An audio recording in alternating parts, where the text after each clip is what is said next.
Assalamualaikum warahmatullahi wabarakatuh.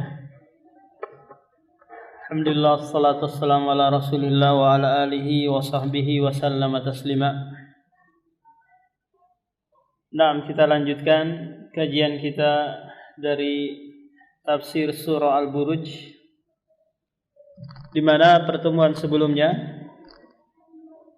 kita telah menyebutkan sebagian surah Al-Buruj ini yang tujuannya diturunkan untuk menghibur para sahabat yang banyak mendapatkan penganiayaan dari orang-orang musyrik,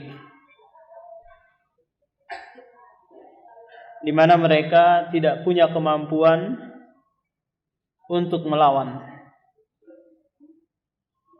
seperti Yasir dan keluarganya, Bilal dan sahabat-sahabat yang lain, yang mana Ammar bin Yasir disiksa, dibakar punggungnya, Sumayyah juga demikian ditusuk kemaluannya oleh Abu Jahal, Yasir dibunuh, Abu Jahal dijemur di terik panas matahari, kemudian ditindih dengan batu yang besar.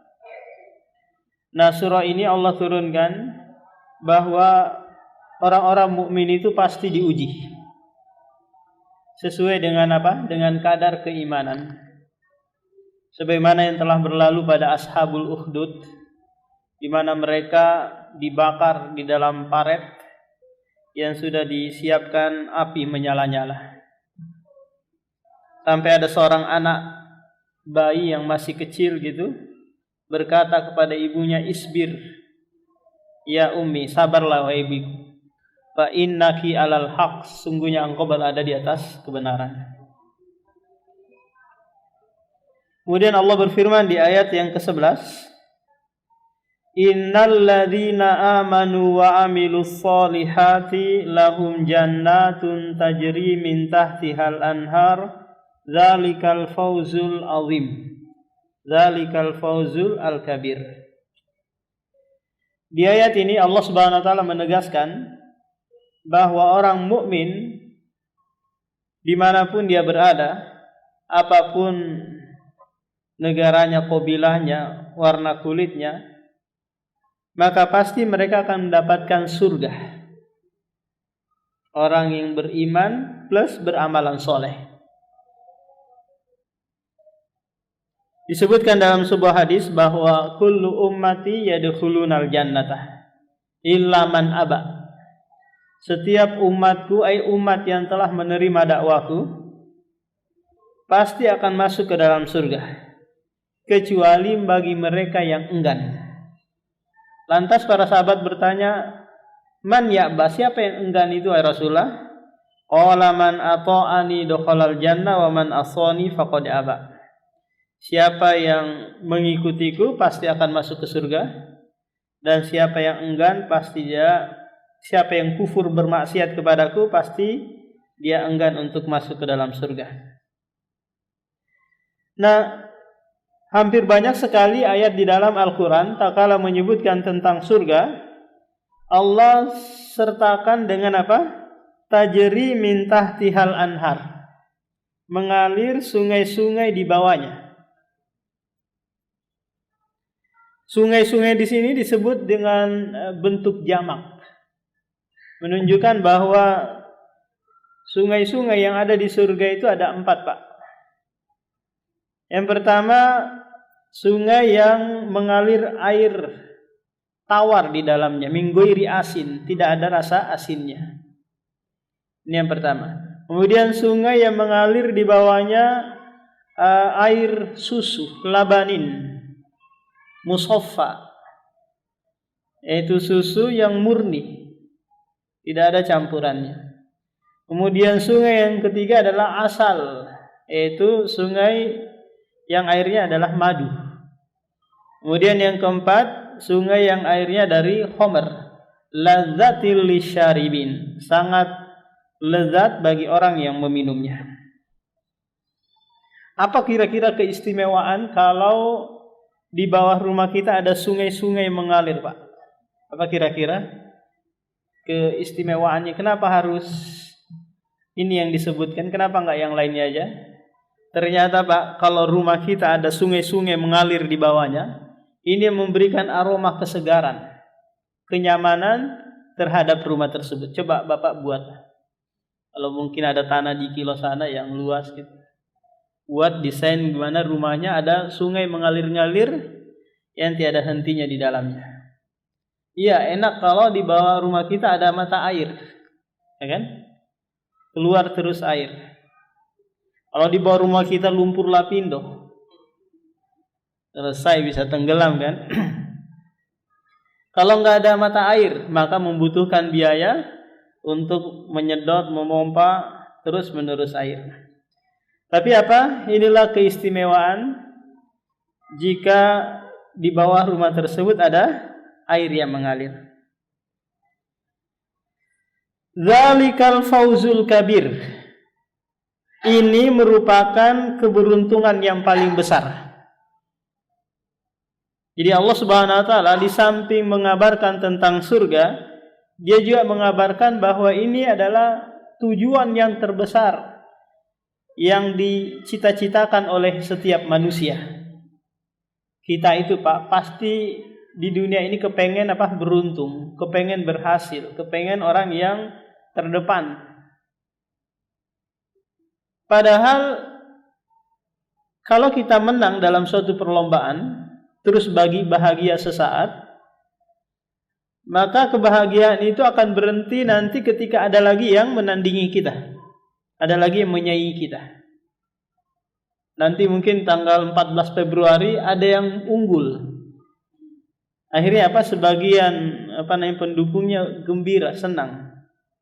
Setelah itu mungkin akan dikelabui lagi, tidak ditepati janji-janji yang dulu dia umbar-umbar.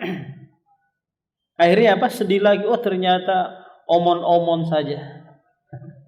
Ternyata hanya sekedar pemanis bibir saja. Akhirnya kecewa. Meskipun selama ini dia damba-dambakan untuk jadi capres, jadi pemenang nanti, tapi ternyata enggak sesuai yang dia inginkan. Karena ternyata bukan itu kebahagiaan, keberuntungan yang hakiki. Allah sebutkan di dalam ayat yang lain, wa man zuhziha 'anil nari wa udkhilal jannata faqad faz. Barang siapa yang diselamatkan dari neraka dan dimasukkan ke dalam surga, maka itu adalah keberuntungan yang hakiki. Kenapa Pak? Karena surga itu adalah tempat yang abadi seluruhnya. Abadi seluruhnya ini maksudnya apa? Umur kita, kesehatan kita, kenikmatan kita semuanya abadi. Umur kita enggak pernah bertambah. Kesehatan kita tidak pernah berkurang. Kenikmatan kita juga tidak pernah berkurang. Ini adalah kenikmatan yang abadi di sana. Beda kalau di dunia. Kita nikmat sesaat, setelah itu sengsara lagi. Umur kita sekarang 20 atau 30, nanti bertambah lagi, dan seterusnya. Hidup kita juga akan ditutup dengan kematian. Jadi tidak ada yang kekal di dunia ini. Semuanya akan berlalu. Inna batasya rabbika lasyadid. Sesungguhnya azab Rabbmu lasyadid. Sesungguhnya azab Rabbmu sangat pedih. Ketika Allah Subhanahu wa taala menyebutkan tentang azab, dia sertakan dengan dengan nama Rabb. Apa pelajaran yang bisa diambil di sini, Pak? Bahwa dunia ini, pohon-pohon, gunung-gunung dan yang lainnya, kemudian yang yang hidup di dalamnya, semua diatur oleh Allah Subhanahu wa taala. Terserah dia nanti mau ngapain, mau mengazabnya kah, mau membiarkannya kah, mau istidraj kah. Nah, itu urusan Allah Subhanahu wa taala. Ini sekaligus ancaman bagi orang-orang musyrik yang mereka menyiksa orang-orang mukmin. Inna batasya rabbika lasyadid. Sesungguhnya azab Rabbmu sangat pedih. Di dunia maupun di akhirat kelak. Innahu huwa yubdi'u wa yu'id. Sesungguhnya dia yubdi'u wa yu'id. Di sini Allah Subhanahu wa taala menyebutkan sifat tentang dirinya, yaitu yubdi'u wa yu'id. Dia yang memulai dan dia pula yang mengembalikan. Dia yang melakukan permulaan, menghidupkan, mematikan, menciptakan dan membinasakan. Semua milik Allah Subhanahu wa taala. Makanya kalau ada orang meninggal dunia, ada bendera hijau, tulisannya apa, Pak? Bendera hijau itu? Biasa diikat-ikat di tiang itu kalau ada orang meninggal. Inna lillahi wa inna ilaihi rajiun. Apa maknanya itu? Sesungguhnya kita milik Allah dan akan kembali kepada Allah. Dia yang menciptakan, kepadanya pula lah kita akan dikembalikan.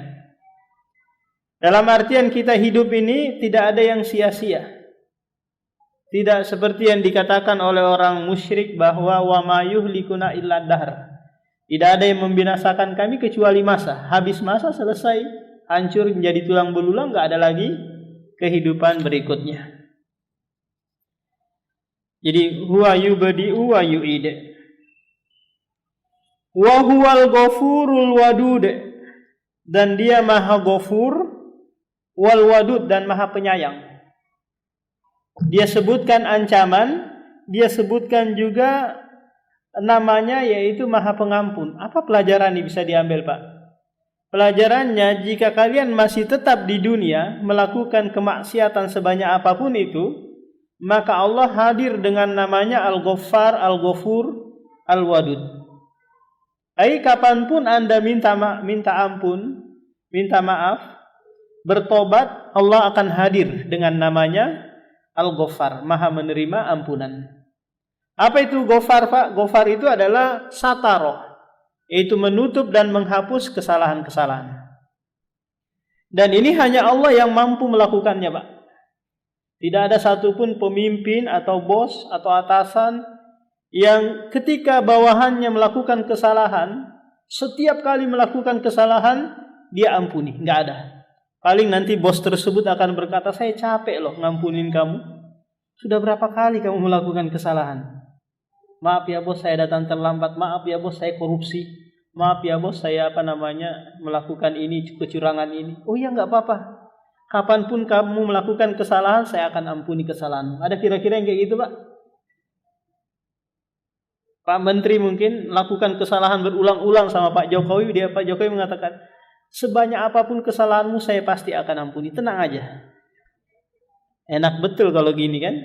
Tapi ini tidak ada satupun dari kalangan makhluk yang bisa kecuali Allah Subhanahu wa taala. Allah menyebutkan di hadis qudsi, adnaba abdi dzamban. Hambaku melakukan kesalahan. Fa'alima annahu anna lahu rabbun. Lantas dia mengetahui bahwa dia memiliki Rabb. Yaghfirudz dzunuba wa ya'khudzu bidzunubi. Dia mengetahui bahwa Allah itu maha pengampun dan maha juga mengazab hambanya dengan sebab dosanya. Fayaqulu, lalu hamba itu berkata, Allahumma ighfirli, ya Allah ampunilah aku. Lalu Allah mengampuninya. Besoknya dia datang lagi seperti itu.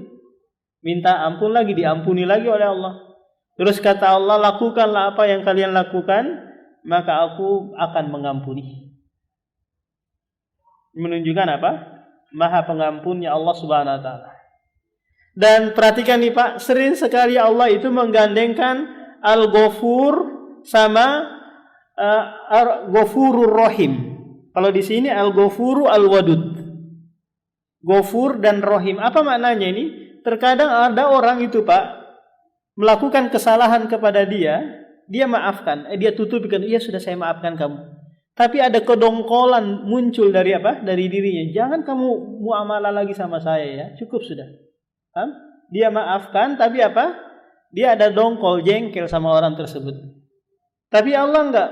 Ketika dia mengampuni, maka dia barengi dengan Ar-Rahma, Ar-Rahim, Al-Wadud. Dia sayangi hamba tersebut, dia cintai juga. Nah, kenapa Pak? Kalau ada orang yang hanya memaafkan tapi tidak mencintai, maka nanti akan sikapnya berbeda. Yang tadinya sering tegur sapa, akhirnya sudah enggak lagi tegur sapa. Saling mengunjungi, saling WA-an, ini enggak lagi ketika orang itu melakukan kesalahan kepadanya. Nah, inilah sikap manusia. Dzul Arsyil Majid, pemilik arsy. Pemilik arsy yang maha dermawan.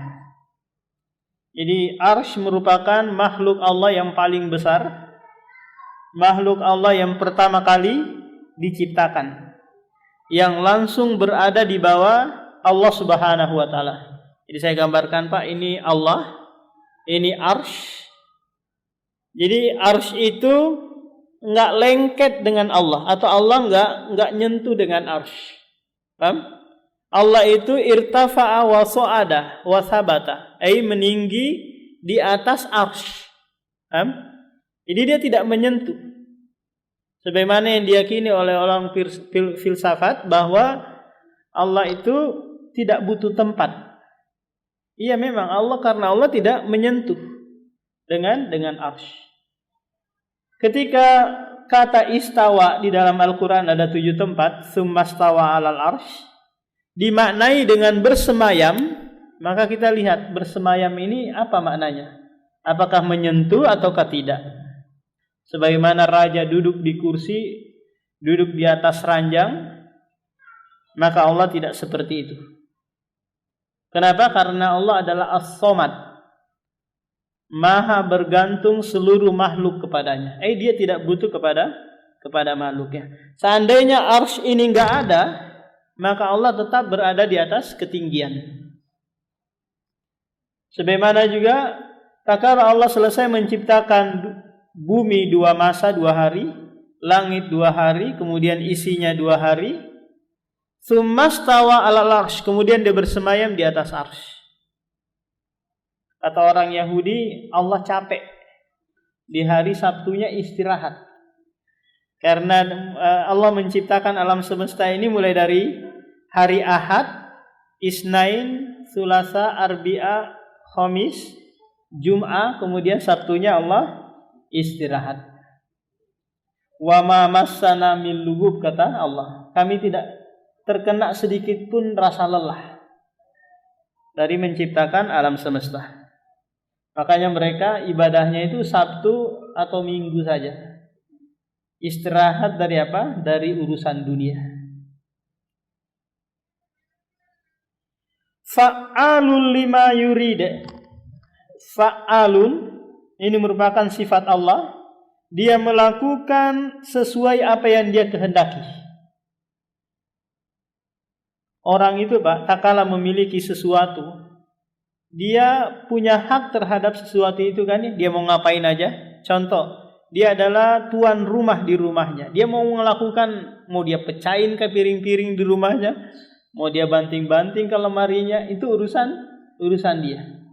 Karena dia yang memiliki perabotan rumah tersebut. Nah, karena alam semesta ini milik Allah, maka dia melakukan sesuai apa yang dia kehendaki. Paham? Mau menjadikan orang ini mukmin, orang ini kafir, orang ini musyrik, orang ini disiksa, dimasukkan ke dalam surga, itu urusan Allah Subhanahu wa taala. Karena fi'luhu la yus'al, perbuatan Allah tidak ditanya. Kenapa Pak? Karena kalau ditanya perbuatan Allah, itu akan berujung pada ingkarul qadar, mengingkari takdir. Contoh gini, kalau kita orang yang sering dikena musibah, dikit-dikit kita keluar ditabrak motor, anak jalan-jalan dikit ditabrak mobil, ibu meninggal dunia, pekerjaan di PHK dan yang lainnya. Maka Bapak kalau merasa ini musibah, Anda cukup bersabar saja. Kalau Bapak merasa ini adalah kenikmatan, alhamdulillah, bersyukur kan? Jangan nanya-nanya, kenapa ya Allah kayak gini sama aku, sama tetanggaku diberikan nikmat, aku digini-giniin terus. Maka ini akan berujung apa Pak? Ingkar, tidak ridho dengan ketentuan ilahi. Kenapa ya istri saya kok ngomel-ngomel, terus istri sebelah santun sama suaminya, kok saya ini diserang terus ini. Gak usah nanya-nanya, sabar aja sudah. Saya diserang terus, sebelah kok istrinya manut terus. Berarti apa? Anda diuji, yang di sebelah juga diuji dengan apa? Dengan syukur. Anda dituntut bersabar. Jadi fa'alul lima yurid. Kata Abu Bakar ketika dia sakit yang menyebabkan dia meninggal dunia, ada seorang berkunjung kepadanya, lantas berkata, "Ya Abu Bakar, apakah ada dokter yang mengunjungimu?" Kata Abu Bakar, "Iya ada." "Apa yang dikatakan dokter itu kepadamu?" Kata Abu Bakar, "Fa'alul lima yurid." Dia melakukan apa yang dia kehendaki. Jika dia mau menyembuhkan saya, dia akan sembuhkan. Jika enggak, itu urusan dia. Tapi ingat Pak, bahwa iradatullah, kehendak Allah itu terbagi menjadi dua. Iradatul kauniyah wa iradatul syar'iyah. Kauniyah terjadi, keinginan yang terjadi tapi tidak dicintai oleh Allah. Yang kedua iradatul syar'iyah, terjadi atau tidak terjadi tapi pasti dicintai oleh Allah Subhanahu wa taala. Sehingga apa?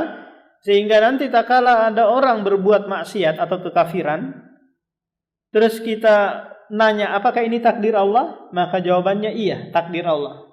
Tapi takdir yang tidak diridhoi. Takdir yang tidak diridhoi oleh Allah Subhanahu wa taala, karena Allah tidak ridho dengan kekafiran, kemaksiatan. Lantas apa hikmahnya Allah menciptakan ini? Ya minimalnya Allah Subhanahu wa taala dikenal. Karena Allah itu suka dikenal Pak. Kalau nggak ada pelaku maksiat, nggak ada orang yang melakukan kekafiran, siapa yang mengenal Allah dengan apa? Al-Ghaffar, At-Tawwab. Nggak ada yang bertobat kan? Nggak ada yang berbuat maksiat, nggak ada yang bersimpu, menangis, meminta ampun kepada Allah. Kalau nggak ada pelaku maksiat. Terus nggak ada lagi yang dinasehatin, nggak ada lagi yang yang amar ma'ruf nahi mungkar. Kenapa? Karena semuanya baik. Jadi fa'alul lima yurid. Dia melakukan apa yang dia kehendaki. Hal ataka hadisul junud. Apakah telah datang kepadamu wahai Muhammad hadisul junud? Kisah tentang pasukan-pasukan. Pasukan-pasukan yang banyak, yang besar-besar, yang persenjataannya kuat. Maka jawabannya sudah. Fir'aun wa Samud, yaitu pasukan Fir'aun dan pasukan Samud. Kita tahu Fir'aun ini adalah raja Mesir kuno yang berkuasa di zaman Nabi Musa alaihi salam. Yang dia membunuh seluruh bayi laki-laki dan membiarkan bayi-bayi perempuan. Yang mengatakan ana rabbukumul a'la, aku adalah Rabb kalian yang maha tinggi. Sungai Nil ini mengalir di bawah kekuasaanku. Ya Haman ubnili sorha, wahai Haman, buatkan aku bangunan yang tinggi. La'alli attali'u ila ilahi Musa, agar aku bisa naik ke atas lihat Tuhannya Musa. Wa inni la'adhunnuhu kadziba, dan sesungguhnya aku menyangka dia berdusta. Nah, demikian juga Samud. Samud ini adalah kaum yang memiliki postur tubuh yang besar-besar, yang mereka punya keistimewaan dari sisi arsitek, mampu memahat gunung-gunung menjadi rumah-rumah, menjadi istana-istana yang mereka tinggali. Semua telah dibinasakan oleh Allah Subhanahu wa taala. Kenapa? Karena mereka ingkar kepada nabi yang diutus. Kepada nabi yang diutus. Kalau kita bandingkan Fir'aun dan bala tentaranya dengan Abu Jahal dan pasukan-pasukannya, kira-kira yang lebih banyak, lebih kuat yang mana, Pak? Kira-kira yang mana yang kuat? Fir'aun kah atau Abu Jahal yang lebih sadis? Pasti Fir'aun kan? Yang mana lebih banyak pasukannya? Pasti Fir'aun lebih banyak. Tapi semuanya dibinasakan oleh Allah di Laut Merah, ditenggelamkan di Laut Merah. Balil ladzina kafaru fi takdzib. Bahkan seluruhnya kafir karena mendustakan wahyu yang diwahyukan kepada mereka. Wallahu min waraihim muhit. Dan Allah Subhanahu wa taala muhitum min waraihim, ay meliputi mereka dari belakang mereka. Apa maknanya ini? Allah mengawasi, memperhatikan gerak-gerik mereka, melihat perbuatan mereka kepada orang-orang mukmin. Bal huwa Qur'anum Majid fi lauhim mahfud. Bahkan dia adalah Quran Majid. Jadi Quran yang menjadi kitab suci kita, itu secara bahasa maknanya adalah makru'ai, sesuatu yang dibaca. Sesuatu yang dibaca. Kenapa Allah Subhanahu wa taala menurunkan Al-Qur'an sebagai bentuk mukjizat bagi Nabi Muhammad sallallahu alaihi wasallam?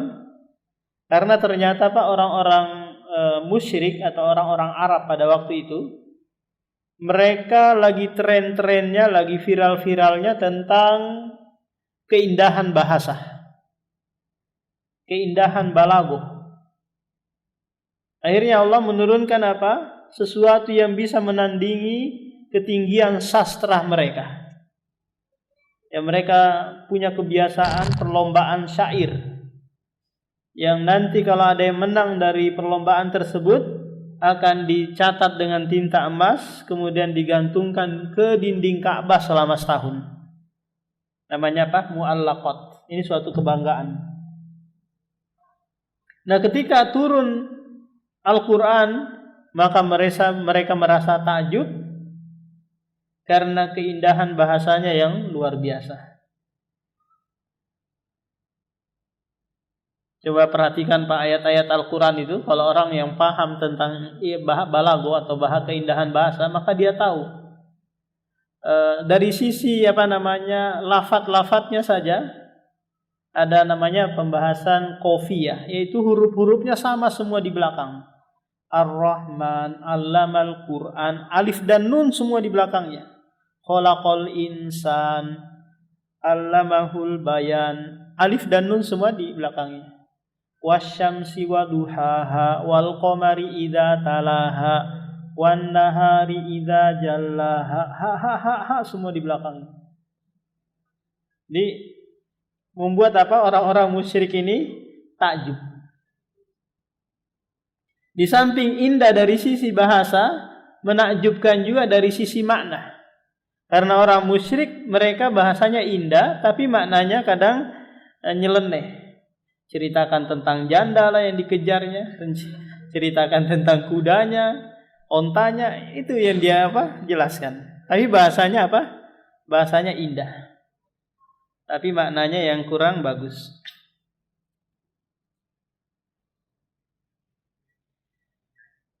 Bal huwa Qur'anum Majid fi lauhim mahfud.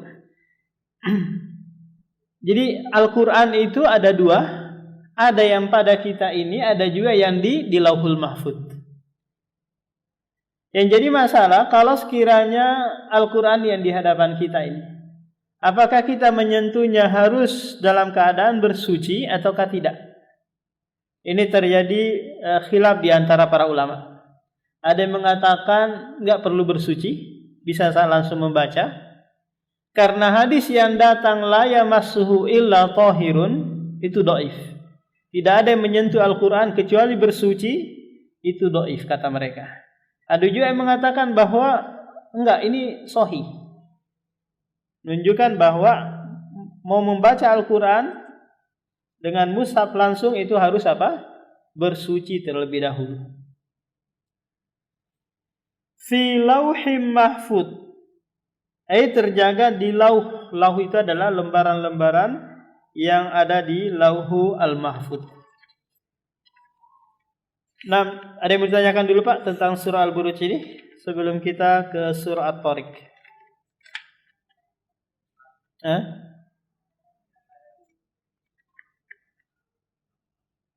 Apa? Nama-nama sungai.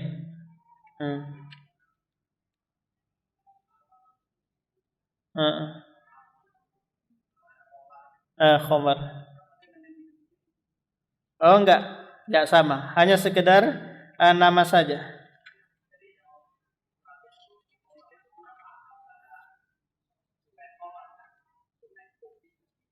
Iya.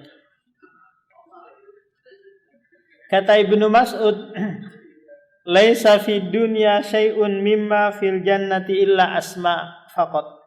Tidak ada di dunia ini sesuatu yang mirip dengan yang ada di surga kecuali hanya nama-nama saja. Delima, daging burung, madu, susu, khomer, ini hanya sekedar penamaan saja. Agar apa? Agar manusia itu membayangkan, menggambarkan. Kenapa disebutkan khomer? Karena manusia menganggap khomer itu adalah minuman yang lezat. Ya meskipun di dunia bikin pusing-pusing kan, bikin teler. Nanti di surga itu minuman tidak memabukkan. La yusaddauna anha wa la yunzifun. Mereka tidak pusing, tidak juga teler meminumnya. Jadi orang-orang yang istijal, terburu-buru, kepengen merasakan apa yang ada di dunia ini yang disiapkan oleh Allah di surga, maka nanti tidak dapat di surga. Karena disebutkan dalam suatu hadis qudsi, a'dattu li ibadi as-solihin ma la ainun ra'at wala udhunun sami'at wala khatara ala qalbin bashar. Aku siapkan, kata Allah, aku siapkan bagi hambaku yang soleh apa yang tidak pernah dilihat oleh mata, tidak pernah didengar oleh telinga, dan tidak pernah terbetik di hati manusia. Kalau buah delimanya sama, berarti nggak ada bedanya kan ya? Tidak ada yang menakjubkan. Demikian juga kalau bidadarinya sama, putri Indonesia mungkin, atau tetangga kita yang cantik mungkin, sama dengan bidadari, maka nggak ada istimewanya. Jadi penamaan saja yang sama agar manusia terbayang-bayang terus. Sesuatu yang dibayang-bayangkan itu Pak, itu adalah motor penggerak kita untuk meraihnya kan? Coba Bapak kalau mau berusaha enggak membayangi keuntungan, mau bekerja enggak bayangin gaji, kira-kira Bapak semangat ya? Enggak kan? Pasti terpikir dulu yang enak-enak yang akan dia peroleh. Demikian juga orang-orang mukmin melakukan ketaatan, dia bayang-bayangi kenikmatan yang akan dia peroleh. Ayat lain Pak.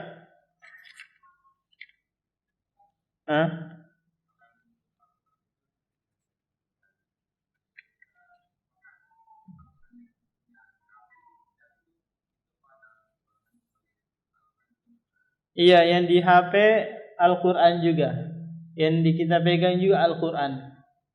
Jadi Al-Quran itu apa yang ditulis, apa yang dibaca, apa yang dihafal. Nah, kalau kita taruhlah ini Al-Quran Pak ya, taruhlah ini saya gambarkan ini Al-Quran. Jadi ada tulisan-tulisan ayat kan, maka tulisannya itu adalah kalamullah, firman Allah, atau Al-Qur'annya. Kemudian kertasnya ini, tintanya yang dipakai menulis ini semuanya adalah makhluk, ciptaan Allah Subhanahu wa taala. Bukan kalamullah, bukan firman Allah. Jadi apakah dia di HP, di kertas-kertas Al-Qur'an itu yang ada di mushaf, maka ini juga Al-Qur'an.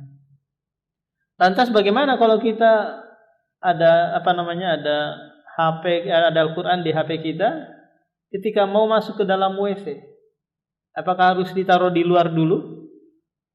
Maka jawabannya, kalau ditaruh di luar nggak dicuri maling, ya silakan ditaruh di luar. Yang repot kalau kita di tempat umum kan Pak ya. Karena maling ini kalau ada kesempatan selesai disikat kan. Nah kalau tidak aman ditaruh di luar, maka dibawa masuk, dimasukin ke dalam kantong. Tidak dipegang, tapi dimasukin ke dalam kantong. Nah gitu Pak, sebagai bentuk penjagaan. Nah.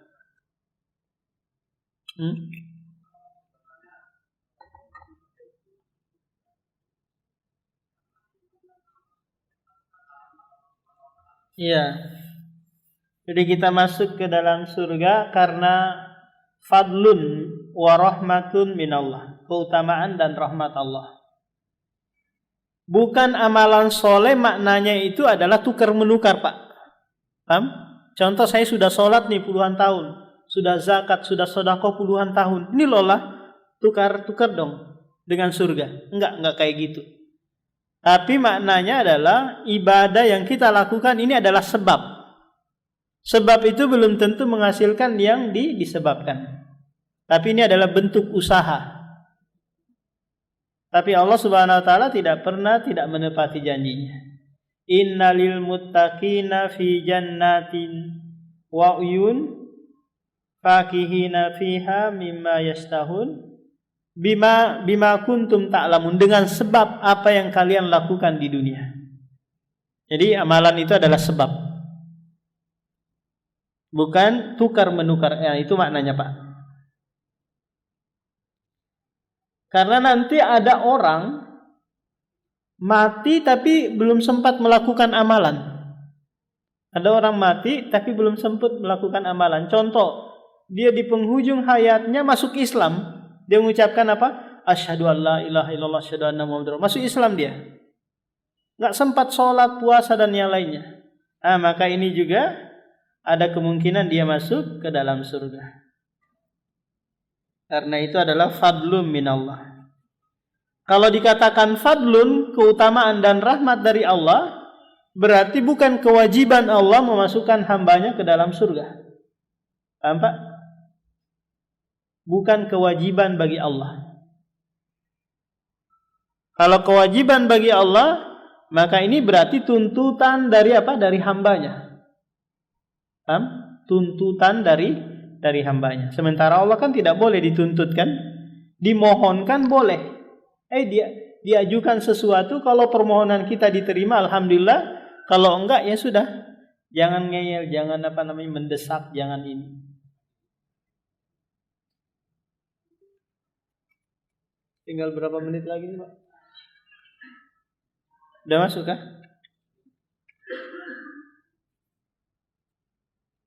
Nah, ada yang ditanyakan lagi?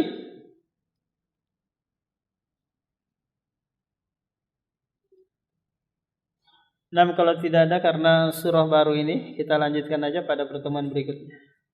Subhanakallah bihamdik, syadallah ilan tasarkatu.